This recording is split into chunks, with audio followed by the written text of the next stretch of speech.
जयराम जी की। चलिए तो शुरुआत करते हैं आज अपन एक्सरसाइज 3.3 कौन सा 3.3 का क्वेश्चन नंबर 3 का पहला क्वेश्चन। 3.3 में क्या है, कौन सी विधि चल रही थी अभी अपनी, प्रतिस्थापन विधि। कौन सा, प्रतिस्थापन विधि। और प्रतिस्थापन विधि से अभी तक अपन लोगों ने केवल ये था, सीधा सीधा उसमें लिखा रहता था कि इन सवालों को प्रतिस्थापन विधि से हल करना है, था कि नहीं। निम्नलिखित सवालों को प्रतिस्थापन या निम्नलिखित समीकरणों को प्रतिस्थापन विधि से हल कीजिए। अब इस वाले में भी लिखा है कि निम्नलिखित समीकरण निकायों को हमें क्या करना है, प्रतिस्थापन विधि से हल करना है। लेकिन दिक्कत ये है कि ये वाले क्वेश्चन कौन से हैं, लैंग्वेज वाले। और लैंग्वेज वाले क्वेश्चन होते सिंपल हैं और अपन लोग क्या करते हैं, डर जाते हैं। बोले सर, बहुत सारे बच्चे यही कहते हैं, बोले सर हमसे ये तो बन जाता है, सीधा सीधा इक्वेशन दिया है बन गया। लेकिन अगर लैंग्वेज आ गई है, आप इक्वेशन बना दीजिए, उसके बाद हम कर देंगे। क्या है सर, आप इक्वेशन बना दो, उसके बाद हमसे आ जाता है। तो इक्वेशन बनाना हमें सीखना है। पेपर में कौन बनाएगा इक्वेशन, हम ही बनाएंगे ना। चलिए तो यहां देखते हैं क्वेश्चन। ये अपना पहला है, दो संख्याओं का अंतर। क्या कह रहा है, दो संख्याओं का अंतर कितना है, 26। और एक संख्या दूसरी संख्या की 3 गुनी है। हमें निकालना क्या है, संख्याएं ज्ञात करना है। ना तो हमें अभी कुछ पता है, केवल कंडीशन हमें क्या है, दी गई है। तो हम देखो इस सवाल को क्या करेंगे, सॉल्व कर रहे हैं। तो आपको पता है कि जो चीज निकालनी होती है मैथ में वही मान लिया जाता है। तो दो संख्याएं निकालनी है तो हम पहली संख्या को x मान लेंगे और दूसरी संख्या को क्या मान लेंगे, y मान लेंगे। क्लियर है। तो देखो यहां पर लिखा अपन ने, माना कि पहली संख्या, क्या माना अपन ने, x। माना कि पहली संख्या x है। क्लियर। तथा दूसरी संख्या, अगर पहली को x माना तो दूसरी को क्या मान लेंगे, y। तथा दूसरी संख्या y है। क्या है, y। ये हमने क्या कर लिया, मान लिया, माना कि पहली संख्या x है तथा दूसरी संख्या क्या है, y है। कंडीशन के ऊपर डिपेंड करते हैं। यहां लिख सकते हैं हम, प्रश्नानुसार जैसा जैसा क्वेश्चन कहेगा वैसा वैसा हम क्या करेंगे, करते जाएंगे।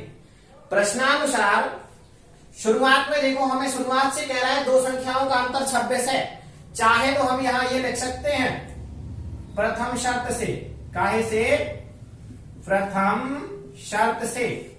प्रथम शर्त का मतलब होता है बिल्कुल शुरुआत की, यहां से लेकर के यहां तक क्या कह रहा है।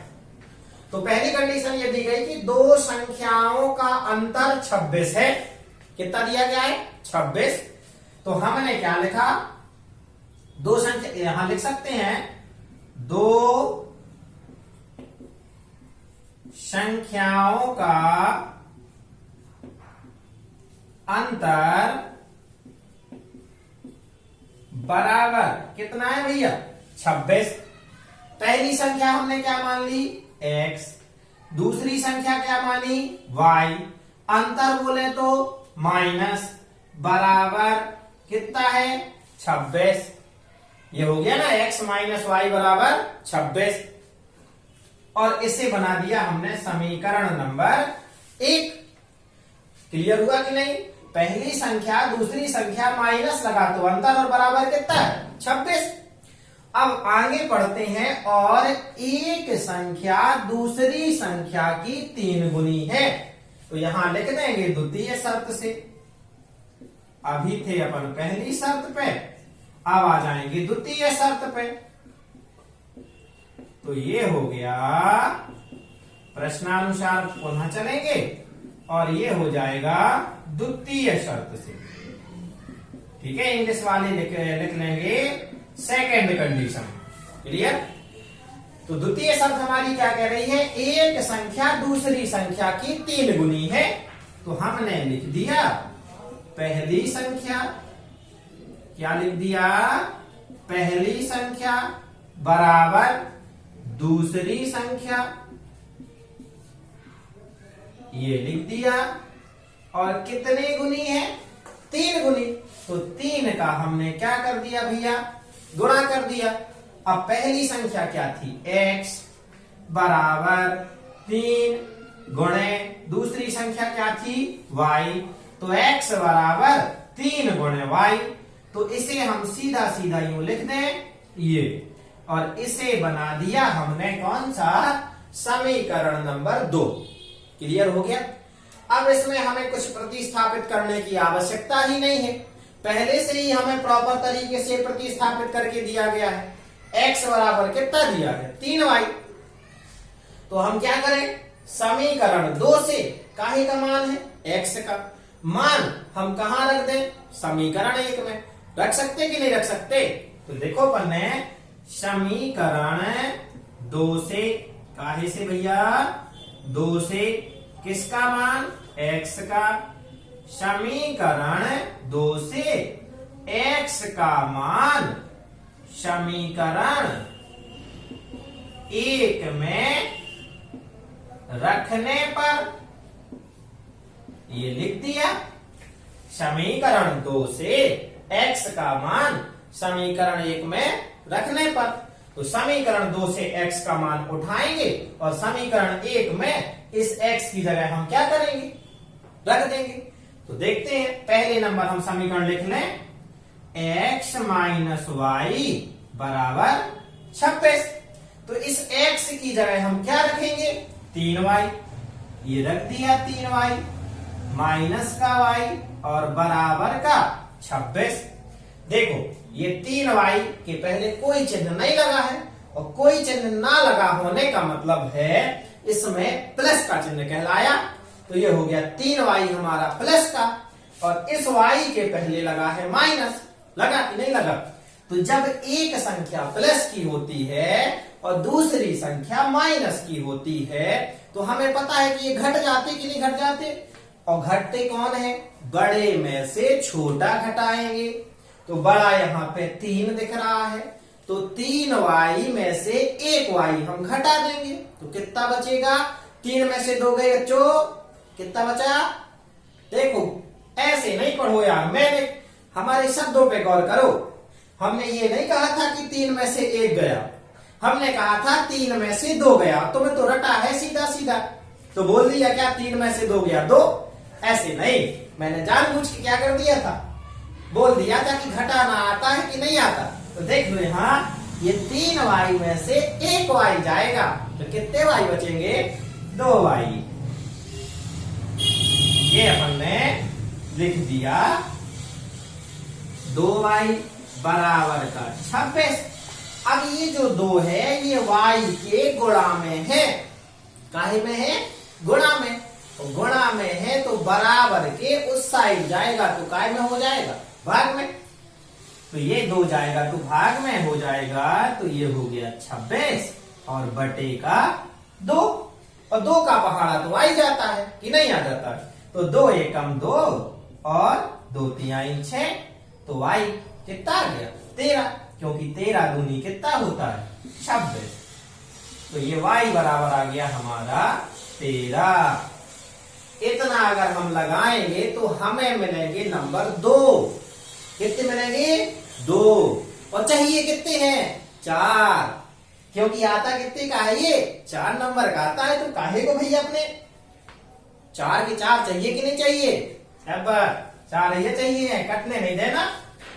चलो, तो यहाँ y बराबर आ गया हमारा 13। ठीक है, अब जब y का मान आ गया, x का मान निकालना है, तो चाहे 1 में रख दो या 2 में रख दो, या 2 में रखना ज्यादा बेटर रहेगा। पका पकाया रखा हुआ है, सीधा रखना वाला है। 1 में तो यहाँ वहां करना पड़ेगा, और इतना अपन से परेशान होना नहीं है। आदत डली है बिल्कुल आसानी की। तो देखो, y का मान रख देते हैं हम समीकरण नंबर किसमें भैया? 2 में। तो लिखे दे रहे यहां पर y का मान समीकरण 2 में रखने पर। क्लियर हुआ? y का मान समीकरण 2 में रखने पर। समीकरण 2 लिखो फटाफट। x बराबर 3y, तो 3 और y की जगह कितना आया 13, तो ये लिख दिया 13। तो 13 × 39, ये x का मान कितना आ गया 13, और इस देखो x का मान आ गया 39 और y का मान आया 13। आया कि नहीं आया? क्वेश्चन देख लो, क्या कर लो, दो संख्याओं का अंतर 26 है, तो बड़ी में से हमेशा छोटी घटाएंगे। तो चेक करके और देख लेते हैं, 39 और 13, और घटा दिया तो कितना आ गया 26 की नहीं आ गया? यहां तो हम सही हैं।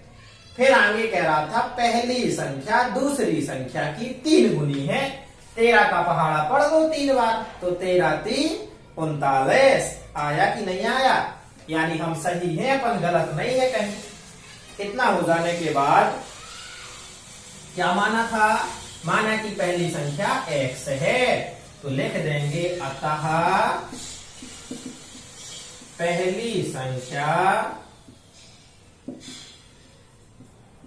संख्या क्या है भैया? x की जगह लिख देंगे 39, व दूसरी संख्या क्या हो जाएगी? अच्छा लो भैया, तथा लिखे दे रहे, परेशान नहीं होना। तथा दूसरी संख्या y का मान कितना आया 13, और ये है। क्वेश्चन हमारा क्या हो गया? कंप्लीट हो गया। इतना सा क्वेश्चन है, बस बताओ जब हमें यहां तक करने पे 2 नंबर मिलते थे, तो इतना सा करने में क्या दिक्कत है? कर लेंगे, क्योंकि 4 तो हमें चाहिए नंबर की नहीं चाहिए। चलो ये हो गया। चलो आपको एक बात और बता देता हूं लास्ट में जाते जाते, अगर आपके x और y के मान आ गए, क्या हो गए? x और y के मान आ गए और हमारा क्वेश्चन कहीं गलत तो नहीं है। क्या नहीं है? गलत तो नहीं है। खुदा ना खास्ता मान लीजिए हमें लगाते लगाते गलत हो गया, तो चेक करने का तरीका बताए दे रहे हैं कि हम चेक कैसे कर ले कि हमारे आए हुए आंसर क्या है, सही है। ठीक है, तो बताए दे रहे हैं आपका जो x का मान आया और y का मान आया, किसी भी समीकरण में रख दो। क्या कर दो? किसी भी समीकरण में रख दो, दोनों मान बराबर अगर आ रहे हैं दोनों पर, तो आपके आंसर सही है। देखो जैसे हम आपसे बताएं, यहां पर पहले वाले समीकरण में रख रहे हैं, यहाँ पर x - y लिखा है। x का मान कितना आया अपना 39, माइनस y का मान कितना आया 13, ये रख दिया, बराबर का 26। 39 में से 13 घटाओगे क्या आ गया 26, मतलब सही है। दूसरा वाला और देख लो, इसमें रख के देखें, x बराबर, x का मान कितना आया अपना, x का मान 39, 3, और y का मान आया 13, तो 39 बराबर 39 आया कि नहीं आया? यानी दोनों पद अगर बराबर दिखाई दे, कोई भी समीकरण हो अगर बराबर आ जाते हैं, तो हमारा आंसर बिल्कुल सही है। ये था अपने आंसर को चेक करने का तरीका। इसमें कौन सा टाइम लगना है चेक कर लिया करो।